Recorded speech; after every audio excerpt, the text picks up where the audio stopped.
L'un des aspects les plus négligés de la vie chrétienne est certainement celui du combat spirituel. Celui-ci constitue pourtant un élément fondamental en vue de grandir en maturité spirituelle, oserais-je dire en maturité tout court.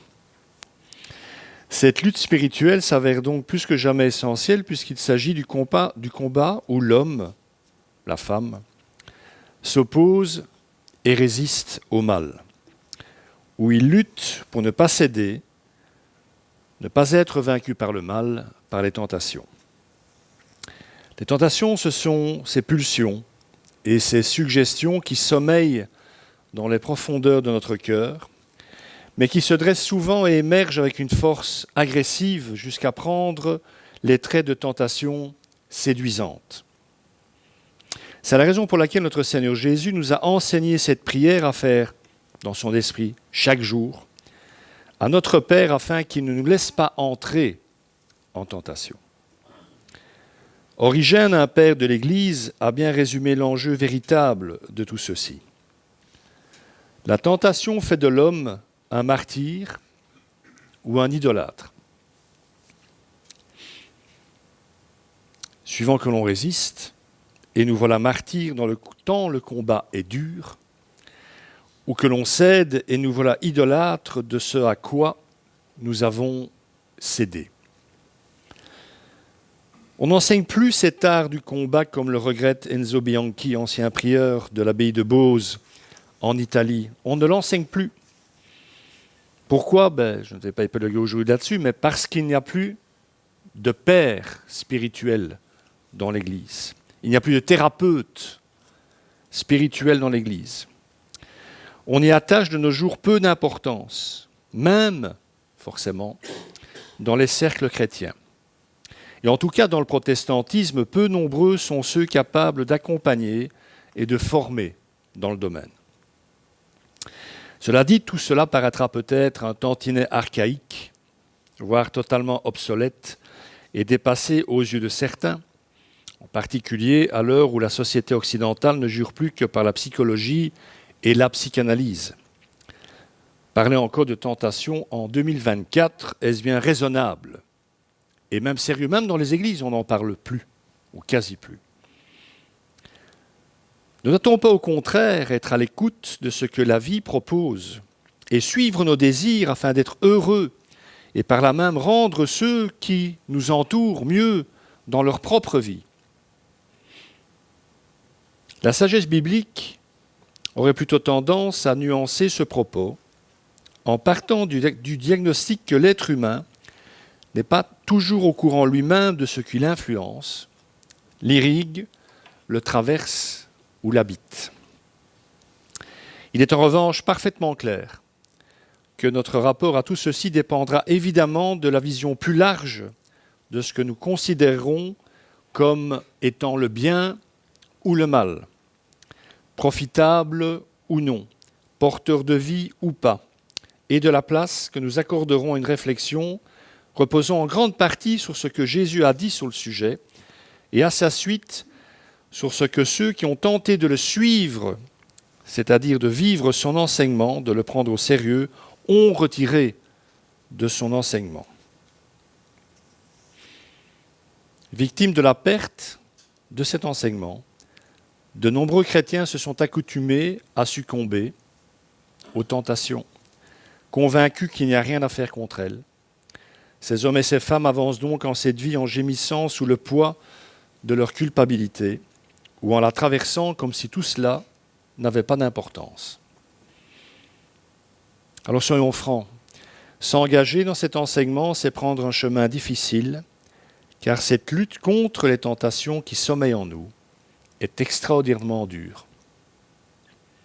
Mais sans elle, le chrétien baisse en fait les armes, s'identifie à la mentalité du monde, lieu de son existence, mais dont il ne peut plus partager les pensées ni vivre les préceptes. Rappelez-vous ce que Jésus disait, « Père, je te les laisse dans le monde, mais ils ne sont plus du monde. » En un mot donc, sans cette lutte, l'enfant de Dieu, les enfants de Dieu que nous sommes, cèdent au mal.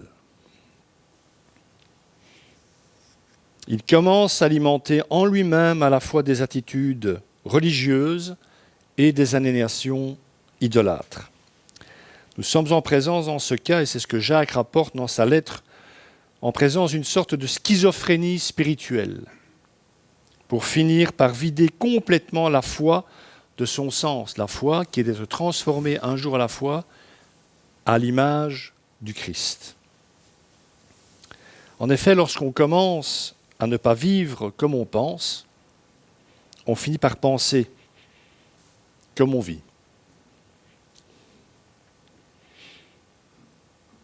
Le premier pas est donc de prendre cette lutte au sérieux, ou pas. Ça, c'est la liberté que Dieu nous donne à chacun et à chacune. Athanase d'Alexandrie, vous avez certainement encore relu cette semaine, raconte que certains riaient lorsque Abba Antoine, père Antoine, donc le père du monachisme chrétien, était opprimé dans le désert par des esprits mauvais qui lui apparaissaient sous forme de bêtes et de serpents. Et Athanase de dire que ces personnes qui riaient donc étaient superficielles et ne se connaissaient pas elles-mêmes, ou étaient constamment vaincues par les tentations au point de ne plus s'en apercevoir. Il faut leur dire clairement, l'édification d'une personnalité humaine et spirituelle robuste n'est pas possible sans le combat intérieur, sans un exercice au discernement entre le bien et le mal, qui permet de parvenir à dire des oui convaincus à ce qui est bon, agréable et parfait, donc dans la volonté de Dieu, et des non efficaces à ce qui ne vient pas de Dieu. Oui à ce que nous pouvons être et faire en conformité avec le Christ, et non aux pulsions égocentriques qui nous aliènent et contredisent surtout nos rapports avec nous-mêmes, avec Dieu, avec les autres et avec les choses qui nous entourent. Rapport appelé à être caractérisé par la liberté et l'amour uniquement. Parce que mes amis, la caractéristique de l'égocentrisme est de chosifier les êtres et de les transformer en objets de notre convoitise. Ce combat a donc pour but une vie pleine et accomplie, comme la qualifie Paul dans sa lettre aux chrétiens d'Éphèse, que je cite, « une vie à la stature parfaite du Christ ». Entrons à présent dans le vif du sujet avec une petite histoire vraie. Un apophthegme, c'est pas facile à dire, ouf. J'ai été vérifié dans le grec, il faut dire le PH. Hein. Apophthegme. Désolé pour les premiers rangs, hein, ça va peut-être gicler un petit peu.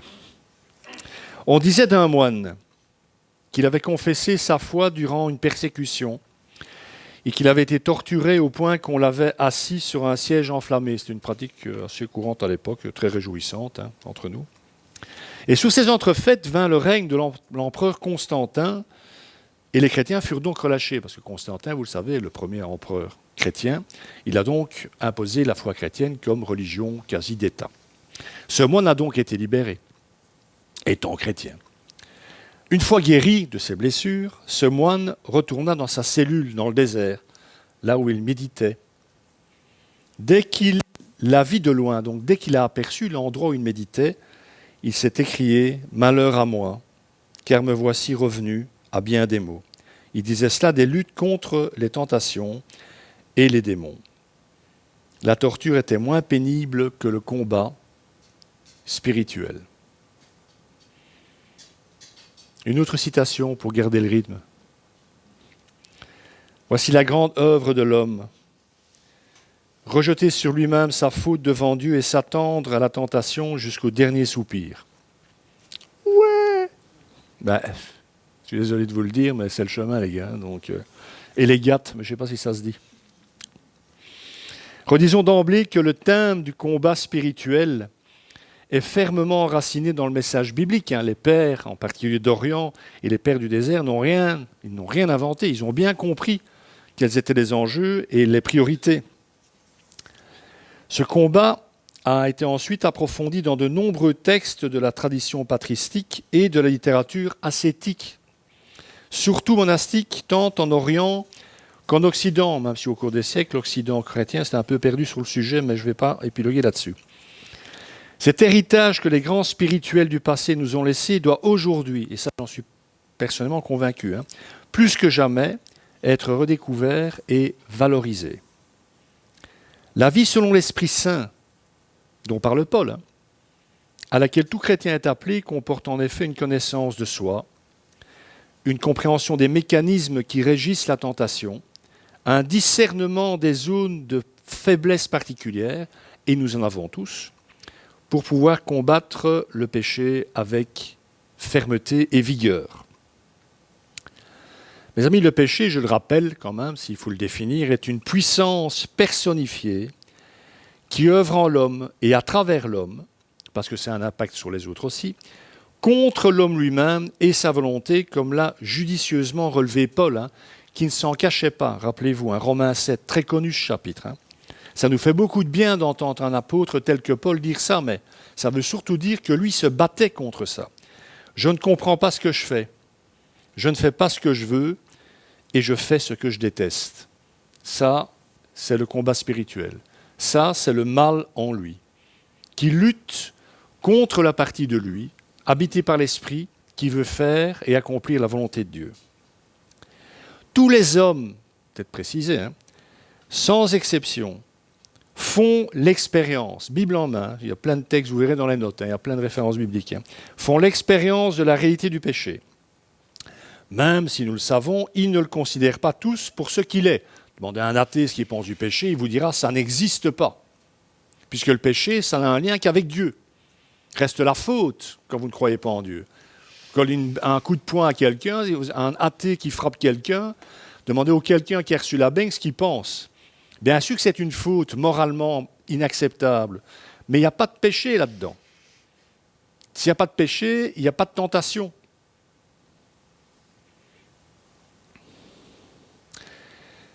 Ce péché est donc une puissance déformante qui s'objective en des péchés singuliers, lesquels sont tous, à travers des manifestations qui peuvent être différentes, des formes de relations négatives et destructives à l'égard de l'humanité de l'autre, en commençant par ce premier autre qui est le moi face à soi-même.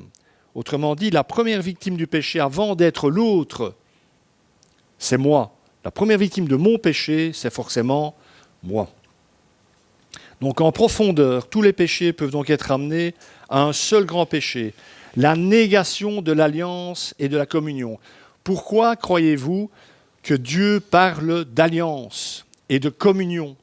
Parce que c'est l'antidote au péché. Toujours Enzo Bianchi. Le péché, c'est-à-dire la rupture par laquelle le moi, de moi avec les autres, se pervertit en moi contre les autres. C'est donc la conséquence. Alors les racines de la réflexion sur ce combat spirituel se trouvent, je l'ai dit, dans l'Écriture, dans la Bible. Alors, dès les premières pages de la Genèse, ça commence bien. Comme une funeste conséquence, l'Ancien Testament nous rapporte le commandement de dominer l'instinct mauvais qui habite le cœur humain.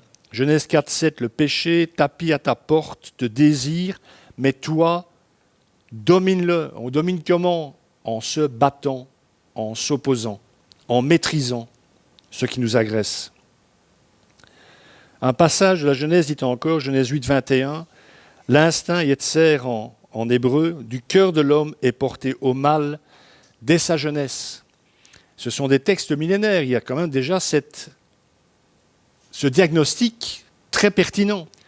Il y a un autre texte dans les Proverbes qui dit « Regarde l'enfant dès son enfant, donc dès sa jeunesse, et tu sauras ce qu'il deviendra. » Parce que le mal, potentiellement, est en lui.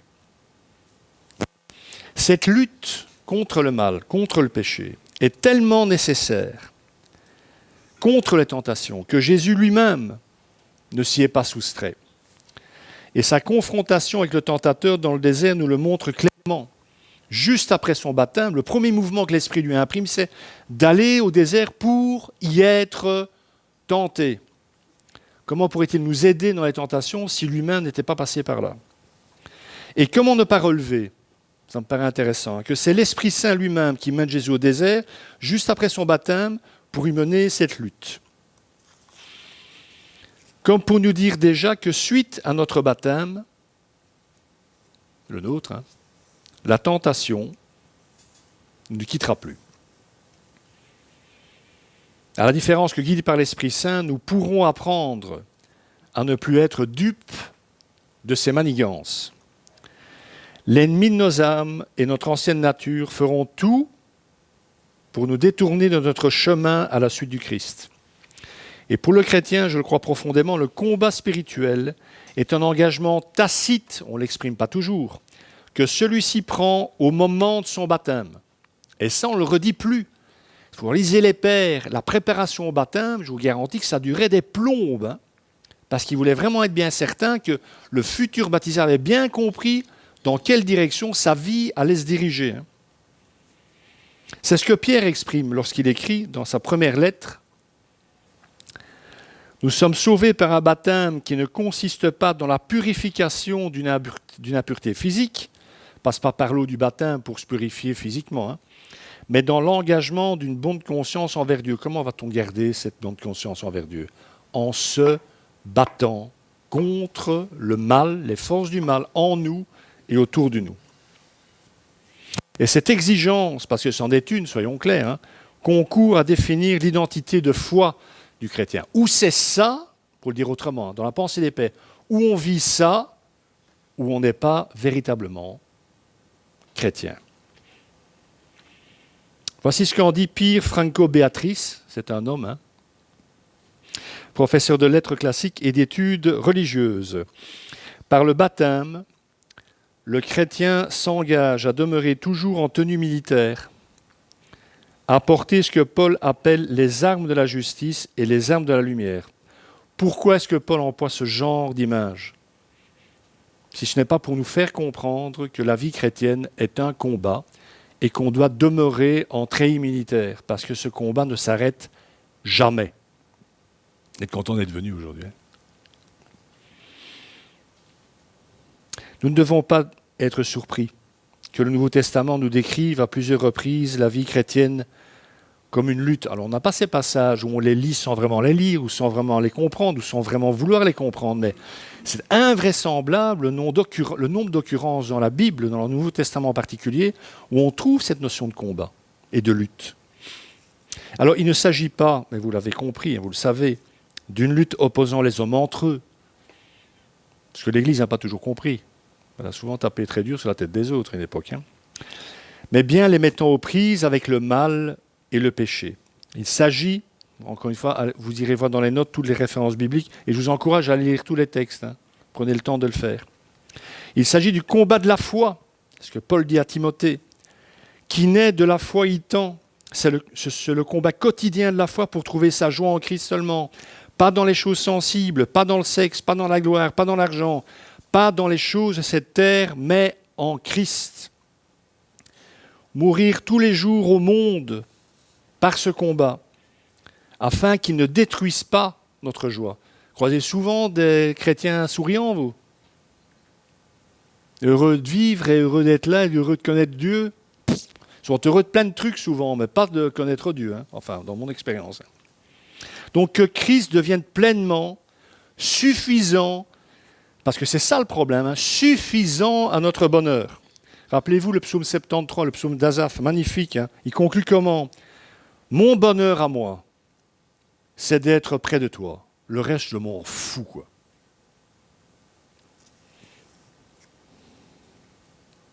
C'est un combat intérieur que le croyant doit mettre en œuvre pour s'opposer à la loi du péché qui fait la guerre à la loi de Dieu. C'est ce que Paul dit dans son épître aux Romains. Aux passions qui guerroient dans ses membres. Jacques. Aux désirs de la chair ou de l'ancienne nature ou de la nature propre, peu importe, qui font la guerre à l'âme. Pierre. Apparemment, ils ont une obsession, les gars, non?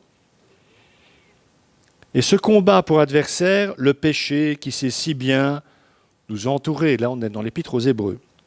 Les puissances de l'air, nous sommes en combat contre les puissances de l'air. J'y reviendrai plus tard, pas aujourd'hui, mais Ça, c'est Éphésiens, indiqué par des noms divers. Hein. Le diable, Éphésien, le malin, toujours Éphésien. En un mot, toutes les forces maléfiques, intérieures ou extérieures aux chrétiens que nous sommes, qui cherchent à nous ramener à notre condition d'avant notre baptême. Condition qui était celle, je le rappelle, d'un idolâtre. Avant de rencontrer Dieu, nous étions tous idolâtres. La Bible, elle ne connaît pas dater. Il y a ceux qui connaissent le vrai Dieu et tous les autres sont des idolâtres. Alors aujourd'hui, ouais, mais il n'y a plus de statut. Tous les hommes sont idolâtres par nature parce que le mal habite en eux. Bon, moi qui le dis, hein, c'est la Bible. Je reviens à Enzo Bianchi, notre petit copain. Le combat spirituel exige de nous que nous apprêtions chaque fibre de notre être à l'action réalisée par Dieu en nous.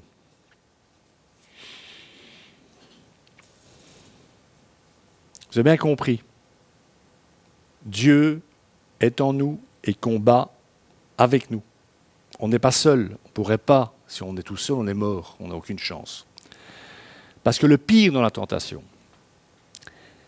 est de croire que nous combattons seuls.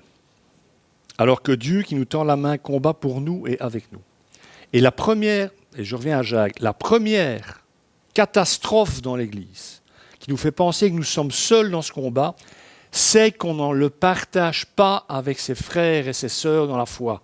On n'en parle jamais. Rappelez Jacques, confessez vos péchés les uns aux autres et vous serez quoi? Guéris. Guéris. Vous allez à la bataille tout seul, vous? Peut-être moi parce que je suis suicidaire, mais normalement, plus on est, mieux ça vaut. Hein. Et on ne fait pas. Parce qu'on se cache. Et on peut comprendre. Bon, pourquoi vous vous faites flinguer. Vous dites, voilà, j'ai tel péché dans ma vie, je ne parviens pas à m'en débarrasser.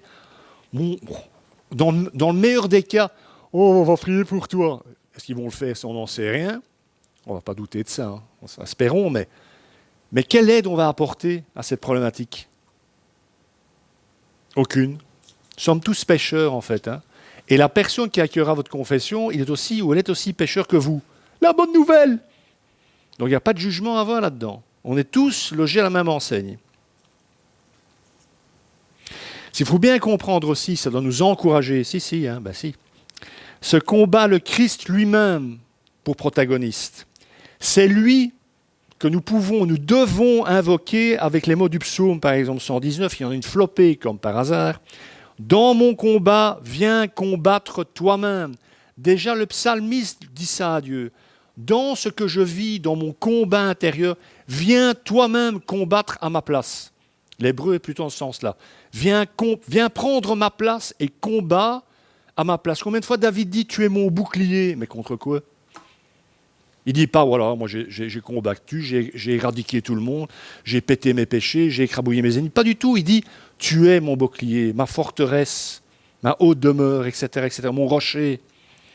Dieu le prend et le met à l'abri. Il est à noter d'ailleurs qu'à partir du moment où David ne s'est plus battu physiquement, militairement, sur des champs de bataille, c'est là qu'il a commencé à perdre son combat intérieur. C'est comique, hein, ça.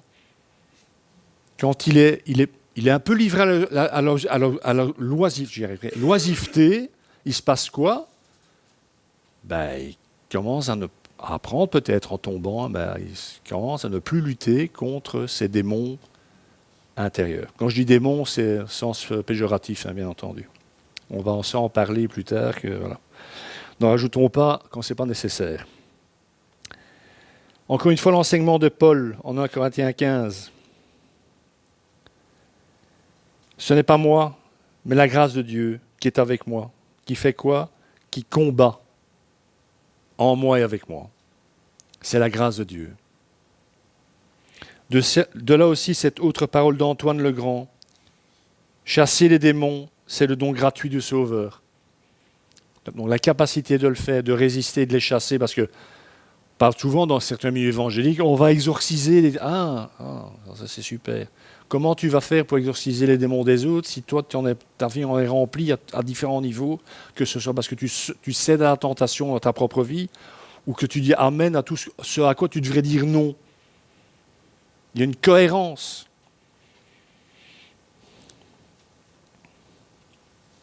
Rappelez-vous de cet épisode des Actes, puisque j'ai pris un texte des Actes pour introduire.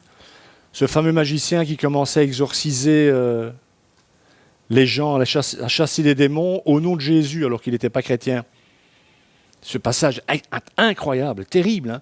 Et le démon lui dit, oui, je te chasse au nom de Jésus et de ce Jésus que Paul prêche. Et le démon lui répond, Jésus je connais, Paul je connais, il dit, mais toi, je ne te connais pas. Et le texte dit qu'il rosse le type, quoi.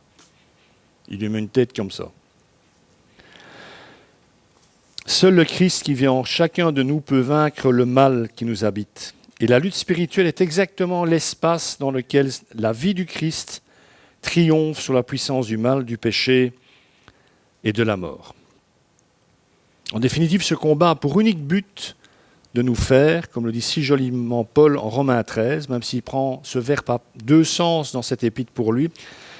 Donc quand il nous dit « revêtir le Seigneur Jésus-Christ », jusqu'à pouvoir répéter avec lui cette immense vérité, en Galates 2, 20, « Ce n'est plus moi qui vis, c'est Christ qui vit en moi ». Alors cette phrase, elle est sibylline, mais quand, là je vais aller très loin, vous m'excuserez, mais si on comprend vraiment ce que Paul dit, il peut le dire lui, parce qu'il est à ce stade sans doute, c'est pas qu'il n'a plus de péché, c'est qu'il est dans le combat, il est à un tel niveau d'expertise que, à mon avis, ça commence, il doit commencer à être difficile à prendre.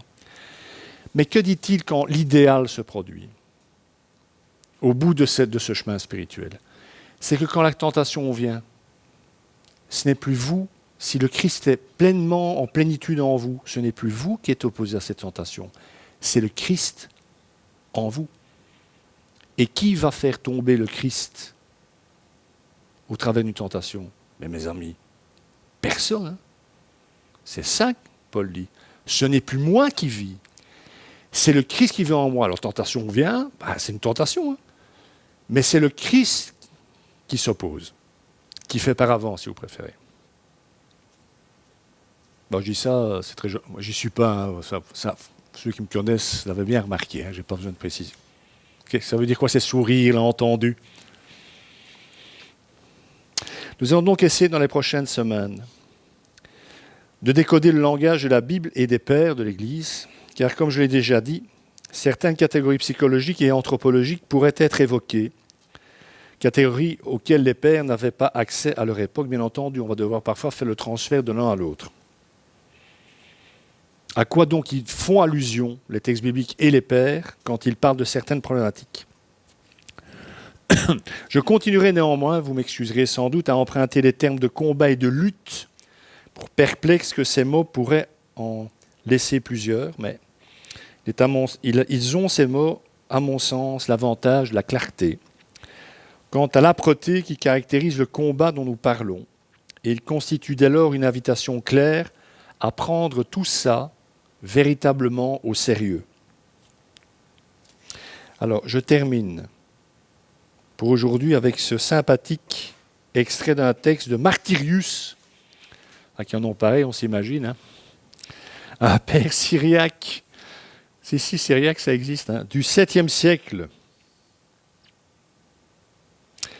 Est-ce que par hasard, dit-il, la lutte intérieure, l'effort sur les pensées et la guerre contre les passions étant dans la pensée des pères d'Orient, les maladies spirituelles, donc je reprends. Est-ce que par hasard la lutte intérieure, l'effort sur les pensées et la guerre contre les passions ne seraient pas aussi rudes que la guerre extérieure contre les persécuteurs et que la torture du corps, parce qu'il a été torturé aussi parce qu'il était chrétien? Donc il se pose la question, lequel est le pire? Il continue. Il me semble à moi qu'ils sont encore plus rudes, donc les combats intérieurs. Dans la mesure où Satan est le plus cruel et le plus méchant que les hommes méchants. Tant qu'il y aura souffle dans nos narines, n'arrêtons donc pas, ne cessons pas de combattre. Ne nous laissons pas abattre, ni mettre en déroute devant lui, mais persévérons à lutter contre lui jusqu'à la mort, afin de recevoir de notre Seigneur la couronne de la victoire au jour de la rétribution. Et je termine vraiment avec cette autre petite citation d'Antoine Legrand qui devrait nous faire tomber de notre chaise, hein. Enfin en tout cas, il me semble. Le mal en nous est une maladie à guérir, même si le remède est le sang de Dieu. Que le Seigneur bénisse sa parole. Amen.